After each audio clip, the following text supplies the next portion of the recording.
So, heute Schleifmittel, die keiner kennt, die aber absolut genial sind. Das ist eine alte Aluminiumflasche, hauchdünn. Der Lack ist völlig zerkratzt und die will ich heute wieder aufpolieren. Dafür nehme ich eine ganz normale alte Bosch-Bohrmaschine. Die ist 30 Jahre alt und die reicht dafür vollkommen aus. Problem bei sowas ist, wir wollen natürlich keinen Materialabtrag haben. Wir wollen hier einen schönen Schliff wieder reinbringen, das Ganze polieren, dass es wieder richtig schön aussieht. Ich habe noch verschiedene andere Muster und alle werden wir schleifen mit Schleifmitteln, die keiner kennt oder die kaum jemand kennt. Anfang machen wir wirklich mal mit dem Superstar. Das ist ein sogenanntes Schleifrad. Gibt es von verschiedenen Herstellern. Die sind hier von Klingspor und im Prinzip sind das Tausende von Streifen von Schleifpapier. Und wenn ich die jetzt in meine Bohrmaschine hier einspanne und das anfange zu drehen, dann schlagen die so aus und peitschen praktisch das Material aus. Und wir bringen hier so einen undefinierten Schliff rein. Und dadurch haben wir wirklich da kaschieren wir die Oberfläche, tragen vorsichtig hier diese Farbe ab und bringen da so ein richtig schönes Ergebnis rein. Das Ganze ist aber trotzdem so, dass es die Konturen nacharbeitet, dass wir also wirklich schön die Konturen auch sauber geschliffen haben und auf der anderen Seite keinen Materialabtrag haben. Und das Beste daran ist, von wegen, das kann wirklich jeder. Also ist völlig idiotensicher. Ansonsten beim Schleifen ist wirklich ein Handwerk, ist gar nicht so ganz einfach, da tolle Ergebnisse mit zu erzielen. Mit dem Kollegen hier und einer alten Bohrmaschine kriegt man wirklich tolle Ergebnisse und man muss keine Ahnung davon haben. Den Schleifstern spannen wir jetzt ganz normal in unsere Bohrmaschine ein und dann fängt man ganz vorsichtig an, muss man sich immer so ein bisschen mit der Drehzahl rantasten. Dann merkt man aber schon, wie der anfängt zu arbeiten, wie der die Farbe abnimmt und wie der da so einen richtig schönen neuen Schliff reinbringt und dann fängt das Ganze an zu glänzen. In diese Konturen, in diese Ecken, in diese Kanten, da muss man so ein bisschen reinarbeiten, aber das ist im Prinzip so einfach von der Anwendung. Ich versuche immer erst alles auf ein gutes Niveau zu bringen, hinterher gehe ich noch einmal komplett rum und dann hat man wirklich ein bildschönes Ergebnis. Also es ist wirklich so der absolute Hammer. Und man darf wirklich nicht vergessen, das ist eine 1 mm Aluminiumflasche. Hier kann ich nicht mal richtig mit der Drahtbürste rangehen. Dann ruiniere ich mir das Ganze schon, weil es so dünn ist. Das ganze Bauteil wird nicht warm. Die Kontur ist in keinster Weise hier irgendwo angegriffen oder kaputt gegangen. Also das ist wirklich so eine schöne Lösung. Kann man perfekt nutzen für Edelstahl, aber auch natürlich für Aluminium, für sehr sensible Bauteile. Man kann es theoretisch auch für Stahl nutzen. Aber wenn ich den einmal für Stahl nutze, dann kann ich den natürlich hinterher nicht mehr für Edelstahl oder Aluminium nutzen. Aber ich denke mal, hauptsächlich wird der so Edelstahl-Aluminium-Bereich eingesetzt und absolute Wunderwaffe. Kennt kaum einer, ist aber wirklich absolut genial. Das ist nochmal ein weiteres schönes Beispiel. Das sind Edelstahlrohre. Die habe ich einfach mal auf Gärung abgesägt und die einfach wieder alle so als Muster zusammengeschweißt. So sieht es vorher aus. So sieht es aus, wenn man da einmal rüber geht. Wenn man sich so Edelstahl, Chrom-Nickel-Stahl immer vorstellt, wie lange Leute daran sitzen, da einen vernünftigen Schliff reinzubringen. Hiermit gehst du einmal vernünftig rüber und dann sieht das Ganze so aus. Wir haben natürlich die Naht nicht abgeschliffen hiermit, aber wir haben natürlich alles, jegliche Kante hier wirklich poliert und einen Schliff reingebracht. Das ist nicht hier hundertprozentig, das arbeitet keine Kratzer raus, ist aber von der Optik her wirklich eine richtig geniale Sache. Also da kann man so viele Sachen mit nacharbeiten und so ein geniales Ergebnis erzielen. Das kriegt wirklich jeder hin, ist absolut idiotensicher von der Anwendung. Man braucht keine teure Maschine.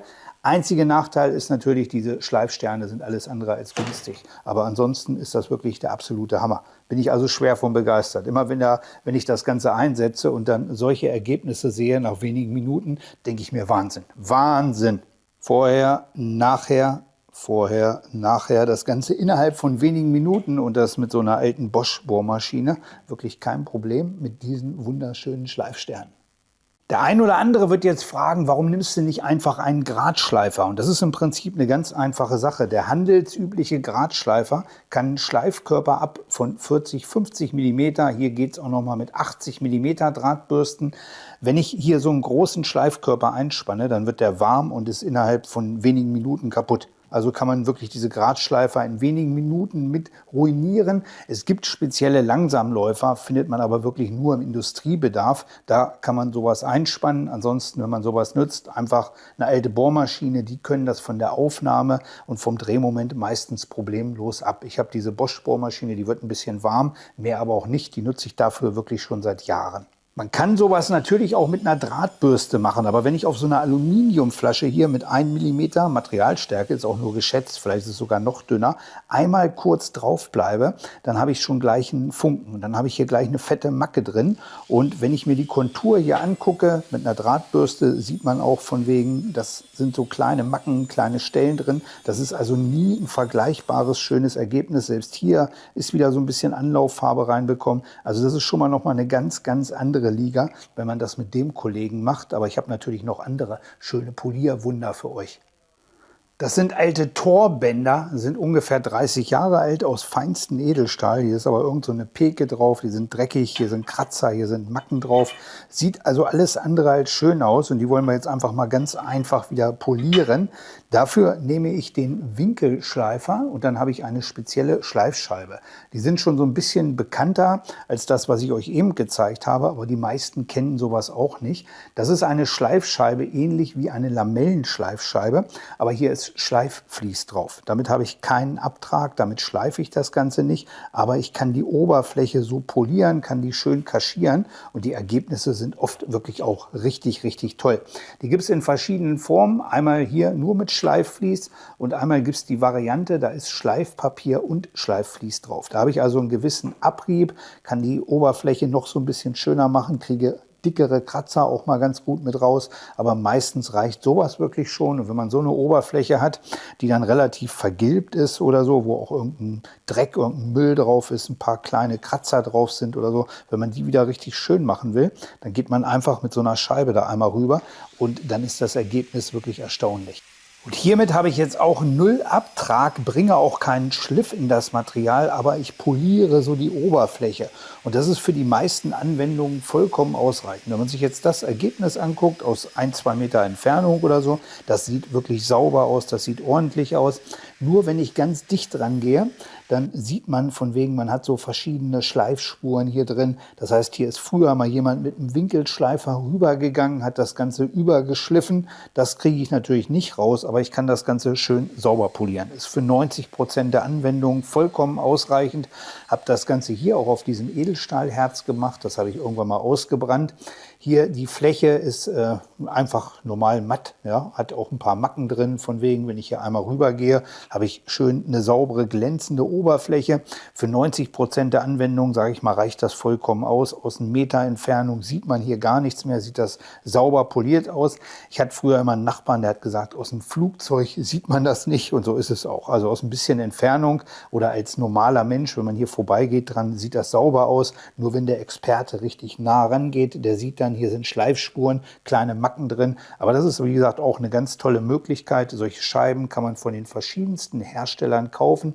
Kosten immer so 7, 8 Euro. Ich benutze die gerne, um irgendwas mal über zu polieren oder irgendwas nachzupolieren. Die Ergebnisse sind immer toll und das ist wirklich auch extrem einfach von der Anwendung.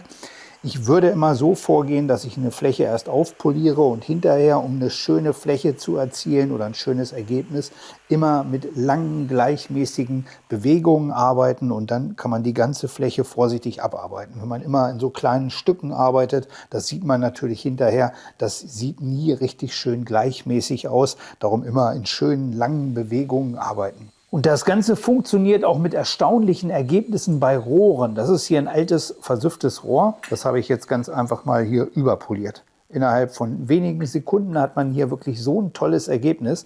Man hat natürlich immer Stellen drin. Ich habe hier zum Beispiel irgendwann früher mal was angeschweißt hier. Das wird man natürlich nicht mit rüberkriegen, wegkriegen. Man kann das Ganze so ein bisschen polieren, mehr aber nicht.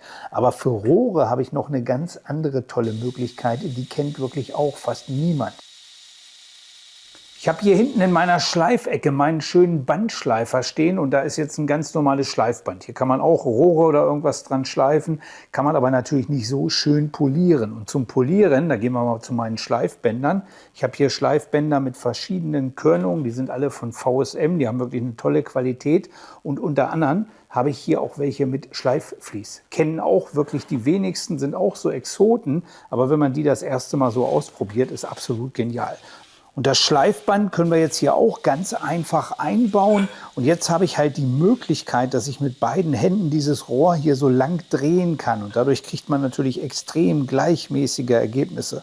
Wenn man sich das jetzt hier so anguckt, also das sieht schon richtig, richtig perfekt aus. Ich kann nach wie vor keine Macken damit rausschleifen. Das müsste ich vorher am Schleifband machen und dann hinterher dieses Polierband nehmen. Aber man kriegt hier wirklich eine richtig tolle Struktur. Kleine Macken werden hier auch so ein bisschen kaschiert, sage ich mal. Das kann man mit der Scheibe machen. Mit der Scheibe hat man aber immer noch so ein bisschen diese Streifenoptik und das kriegt man hier hin, dass das wirklich zu 100%ig weg ist. Hier sieht man so, auf der Höhe habe ich einen Absatz. Man muss also immer gleichmäßig einmal durcharbeiten, das so immer durchdrehen. Man kann auch oben auf das Schleifband gehen, wenn man die Möglichkeit an seinem Bandschleifer hat, von wegen, dann wird das Bauteil noch so ein bisschen aufgenommen. Das ist also noch mal schöner. Und so kann man hier so ein Bauteil richtig schön nacharbeiten. Das ist, wie gesagt, vorher völlig verdrecktes, altes Edelstahlrohr, das ich hinten in der Ecke noch habe. Und das arbeite ich damit nach und dann sieht das wirklich wieder aus wie neu. Sowas kann man natürlich auch mit anderen Bauteilen machen. Das habe ich hier auch einfach mal einmal übergebürstet. Vorher sah es so matt aus, jetzt sieht es so schön glänzend aus. Man kann sich da richtig drin spiegeln. Also die Möglichkeiten sind da wirklich gigantisch. Und ich denke mal, wenn man einen Bandschleifer hat, dann sollte sowas zur Grundausstattung gehören. Ich bemühe mich mal alles, was ich hier gezeigt habe, natürlich auch hier unter zu verlinken. Ansonsten hoffe ich natürlich, dass der ein oder andere Tipp euch weiterbringen kann. Ich werde jetzt meine Bohrmaschine ganz normal in den Schraubstock einspannen und dann habe ich einen richtig schönen Schleif- und Polierbock. Das ist auch wirklich eine absolut geniale Möglichkeit. Ich nutze dafür noch einen einfachen Spannungswandler und damit reduziere ich die Spannung etwas und habe dann auch eine niedrigere Drehzahl und kann jetzt perfekt meine Flasche polieren. Das dauert noch mal 2-3 Minuten und dann habe ich hier wirklich ein absolut geniales Ergebnis.